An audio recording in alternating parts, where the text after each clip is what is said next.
This dismissive attitude, at least for us in Azimio, we are okay being dismissed by these guys, the way they're dismissing. Khalwale, who are you going to listen to? The ordinary Kenyan is telling you they don't want this thing, they can't afford it. The professionals are telling you they don't want it. Civil society is telling you they don't want it, it's going to ruin the economy. These private sector people that you're dismissing, they are the job creators. Listen to them. Who amongst us, Khalwale, is worthy being listened to by this Kenya Kwanza government? Who? Are you waiting for the bishops to come, the intercessors at State House? Are those the only people you can listen to? We are discussing matters here that are quite grave. Yes. Khalwale, even when you talk about savings, people save what is extra from their earnings after they have taken care of their basic needs.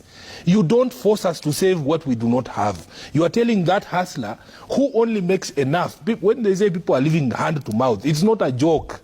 It's a truth that every single day the income that you make is only sufficient to take care and defray your expenses for that day. There is no more coin for us to save. So you can't tell us that you are encouraging us to save when our incomes have not grown. Focus on growing people's incomes. We have seen in other countries, people are happy to pay even 70% income tax. They are happy because their incomes can afford it and basic services are taken care of. Trevor. Number two, if you have disclosed here yourself that Kenyan teachers are not part of this plan, if you are a Kenyan teacher, you will pay this levy, but you can be sure, Khalwale has confirmed here, that house is not for you. That's what he has said. And if that is true, this is why Kenyans are saying, let it be optional. They say you can't tax me without representation. No taxation without representation means if this tax has nothing to do with me, don't involve me in it. You're talking about, the people in employment being jealous or being selfish. That is not the truth. In fact, all of us, every person who is looking out there for a job out there, they know that they want to contribute. People want to contribute to the growth of their country. They know that these taxes are mandatory. We don't look for jobs to pay taxes, Khalwale. Please, we look for jobs so that we can be able to improve our financial standing, to help our families come out of poverty, to be able to feed our children, to school them. If you are telling me that the entire purpose of looking for a job is to pay taxes, there is no point of me working. I am working to employ and to improve my lot. You cannot tell me that the entire justification for people to have jobs is to pay taxes. That is not why we exist. So we are saying, grow the number of people who you are taxing.